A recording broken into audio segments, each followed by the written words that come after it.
সড়ক পথে ঈদযাত্রায় ঢাকা টাঙ্গাইল যমুনা সেতু মহাসড়কে ঘরমুখো মানুষ ও যানবাহনের চাপ বেড়েছে প্রায় দ্বিগুণ। ভোররাতে যমুনা সেতুর সংযোগ সড়কে একাধিক সড়ক দুর্ঘটনা ও গাড়ি বিকল হওয়ায় থেমে থেমে যানজট হচ্ছে। দুর্ঘটনা কবলিত যানবাহন সরানোর পর যান চলাচল স্বাভাবিক হয়। ভোররাত থেকে বাসস্ট্যান্ডগুলোতে কয়েক ঘন্টা ধরে বাসের জন্য অপেক্ষা করছে ঘরমুখো মানুষ। গণপরিবহন না পেয়ে ঝুঁকি নিয়ে খোলা ট্রাকে গন্তব্যে পৌঁছাতে দেখা গেছে যাত্রীদের।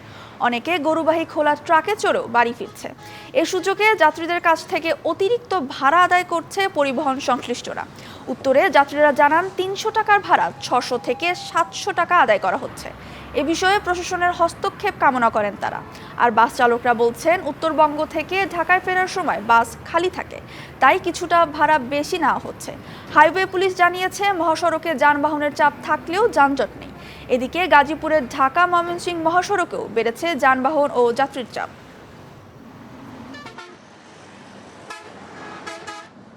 নগদ পেমেন্টে ৫০০ টাকা পর্যন্ত ক্যাশব্যাক আর লেনদেনে প্রতিদিন ডিপ ফ্রিজ এবং ঘন্টায় ঘন্টায় এসি টিভি সহ দারুণ সব গিফট।